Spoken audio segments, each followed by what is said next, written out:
Hey, human family, it's Darren. Welcome back to Fully Alive Again, where we regain our power and take our lives back through learning all that we can about narcissism and personal development. If daily videos full of good information and powerful tools that help you recover from toxic relationships are what you are looking for, you are at the right place.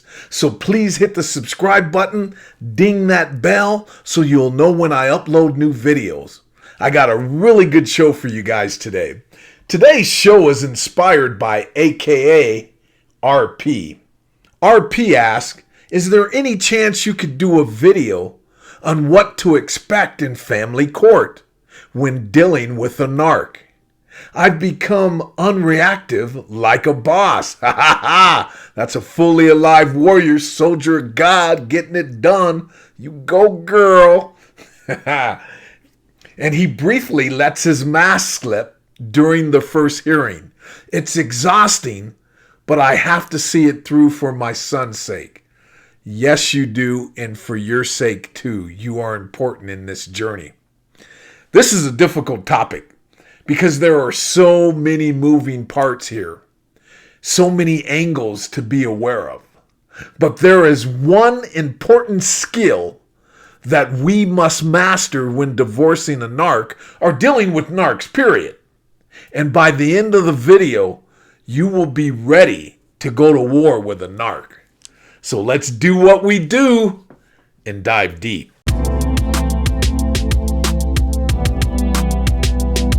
No fears, fully alive again after these years.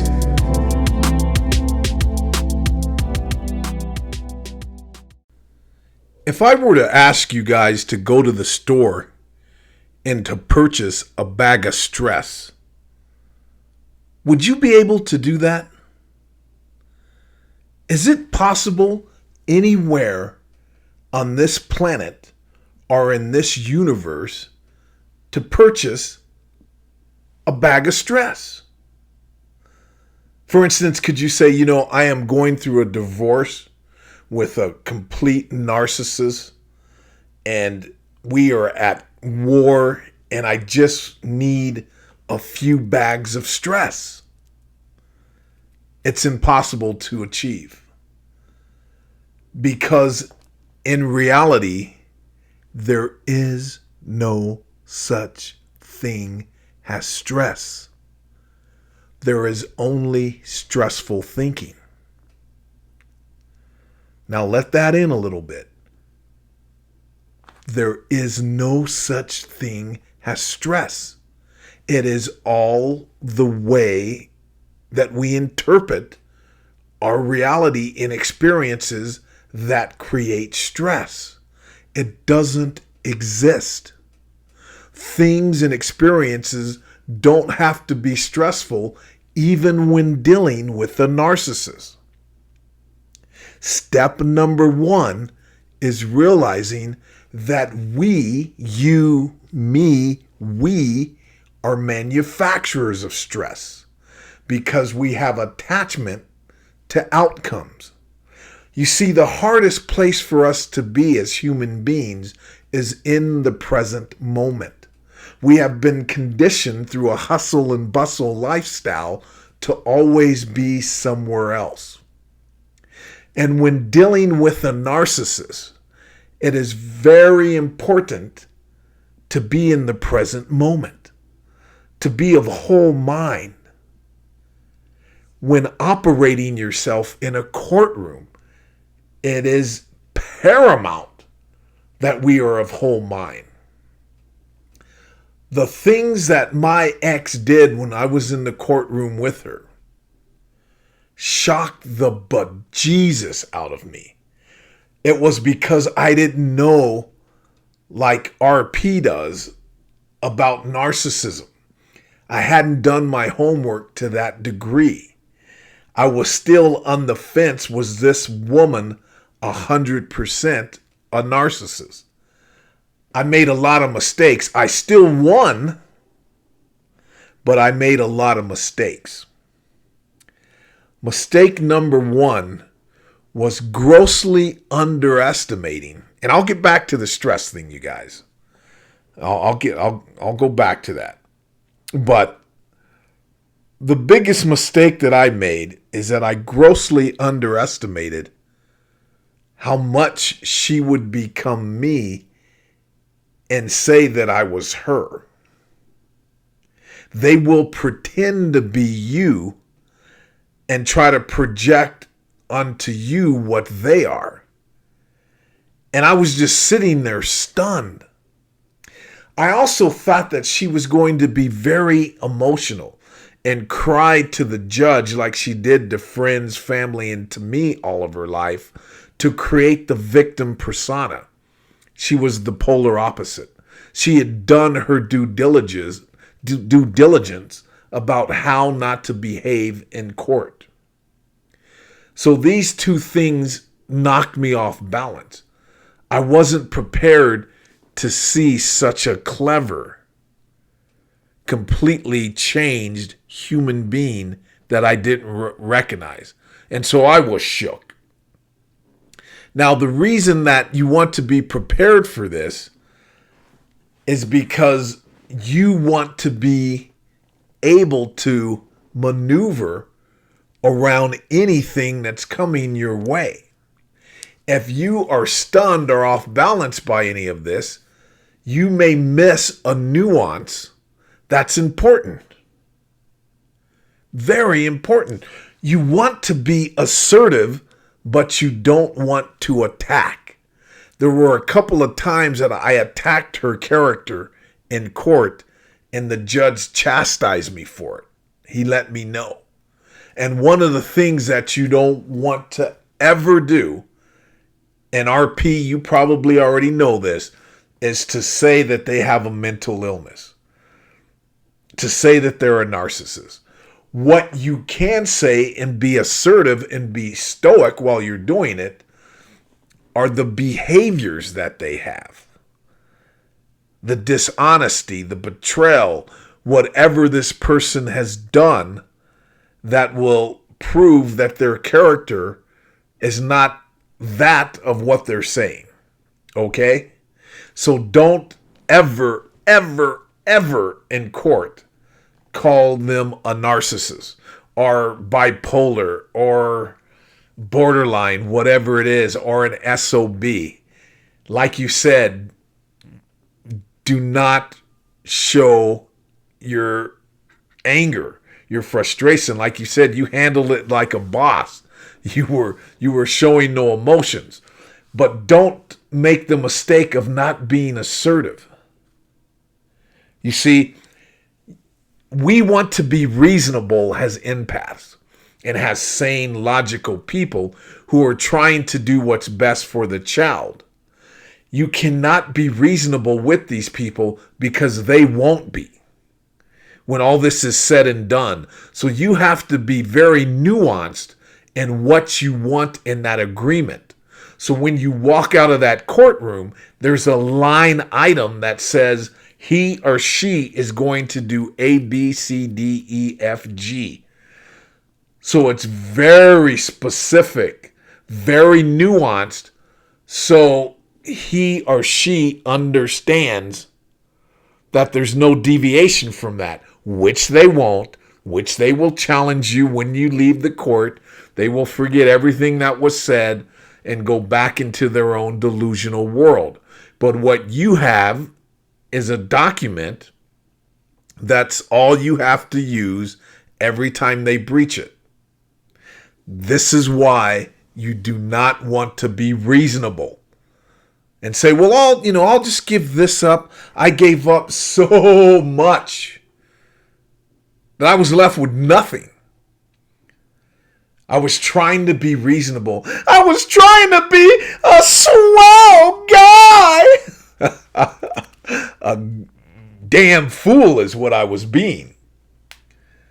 But you really, really, really want to know, or rather have a clear plan of your needs and your expectations and knowing who they are, and be very linear in that.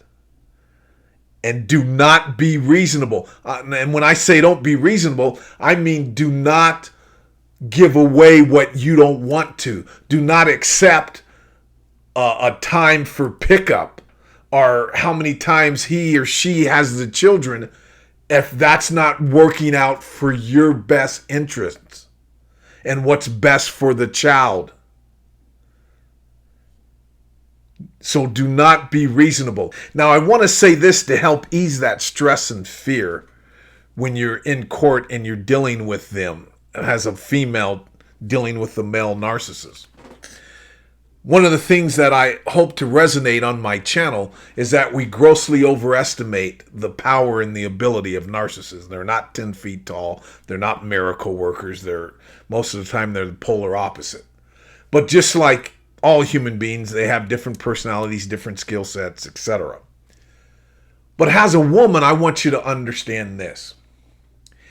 Any man on this earth that would hurt his wife, girlfriend, spouse, as a man, mentally, emotionally, psychologically gaslight them, try to make them crazy, or physically try to hurt them, or financially try to destroy them, is such a small piece of shit that if you could see that from a man's eyes, you would understand how small of a human being you're dealing with. Now, don't get me wrong. I'm not saying to get in this person's face because men are physically stronger. And you know that narcissistic rage can be very dangerous. What I am saying is psychologically, internally, when you're talking about stress, part of that stress is manufactured because we're disillusioned. We're under the impression that these people are so powerful and so magnificent, and that's not the case. You're dealing with a very small human being, any man on earth that intentionally tries to destroy a female. That's a small cat, let me tell you. No joke. That's a piece of shit. So what you should know in your own philosophy, your own psychology in your head, is that this person may be physically more capable than you and may have more resources than you, but they are not better or more powerful than you when it comes to inner psychology of self and what this person really is.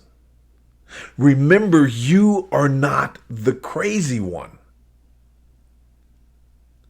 And be ready for anything that they may say or do. So because they will throw you off guard with something. This is an absolute guarantee. When that happens, remember that you're dealing with a man who intentionally hurts women and or his children. That is a piece of shit. No ifs, ands, or buts about it. These men who gaslight their wives and destroy the mother of their children psychologically, financially, are pieces of shit. Now, when you're dealing with the narcissist woman, that's a whole different ballgame, different ethics. So gentlemen out there who are dealing with the narcissist wife, erase everything what I just said. It's a whole different ballgame. Women who destroy their children are no less despicable. Who destroy the father of their children. Who destroy the family core. Who destroy the family. These women don't need protection and to be provided for. Let them fall. They deserve the same kind of attitude and treatment that a man deserves who abuses a woman. These people are of the same stock. And gentlemen, everything that I said about protecting a woman, I'm talking about a sentient woman. A woman who is not a narcissist. A good woman.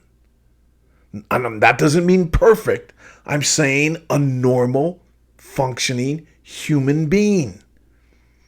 Narcissist women are exempt from this conversation. They're as bad as the man differently. They do just as much destruction. And even more sometimes. And I don't mean to sound biased, but a mother's energy in the family is so important. Not to say a father's isn't.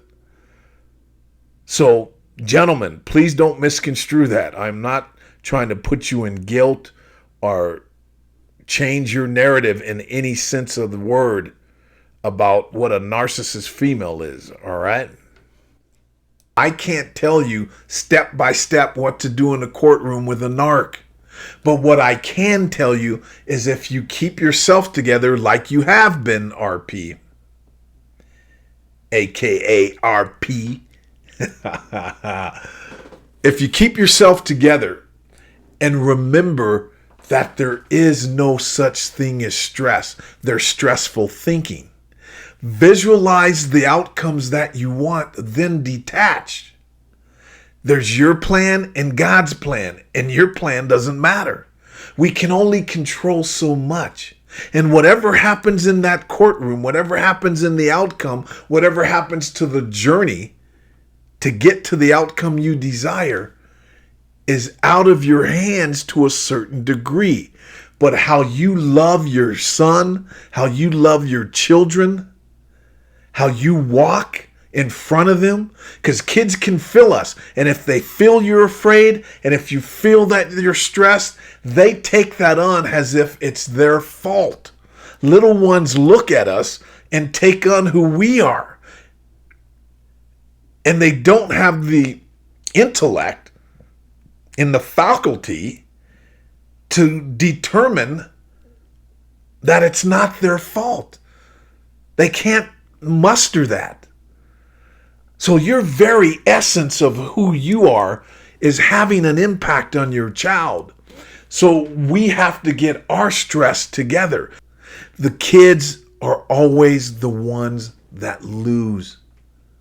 And the best way that you can protect your son, daughter, children is to protect yourself and to make sure that your stress management is in your A game zone. There is no such thing as stress, only stressful thinking. Pay attention to what's causing your stress and let it go. There's an attachment there. Attachments cause fear. You're worried about losing something. You're worried about not getting something. Do what you can with what you have. Do the best that you can and detach and let it go. Pray, meditate, and relax as much as possible. You want that vibration with your children because when mommies relax, when daddies relax, child is relaxed. We are vibrational human beings. Okay? So remember, there's no such thing as stress. And when going to war with the NARC or dealing with the NARC, our number one focus is to not allow them to stress us out. Everything that these people say is to cause turmoil inside of us. But their opinions are irrelevant. Know who you are, know your A game, and get out there and crush it. And keep doing what you're doing. You're ahead of the game. You said you're in counseling. Keep going to that counseling if it's working right. Keep doing the inner work and you're going to get through this. And every day you're going to become a little more fully alive. Does that make sense? So I hope this helped. You guys, I appreciate you stopping by. I always love it when you guys come through. And what say you? For anyone that's listening that's gone through divorce court, what can you share with RP? Please leave a comment in the comment box below. And RP, share your journey, your feedback. You know, you're going through this. I'm sure there's some things that you can illuminate for other people too. So again, I appreciate you guys coming through today. I'll catch you on the next video.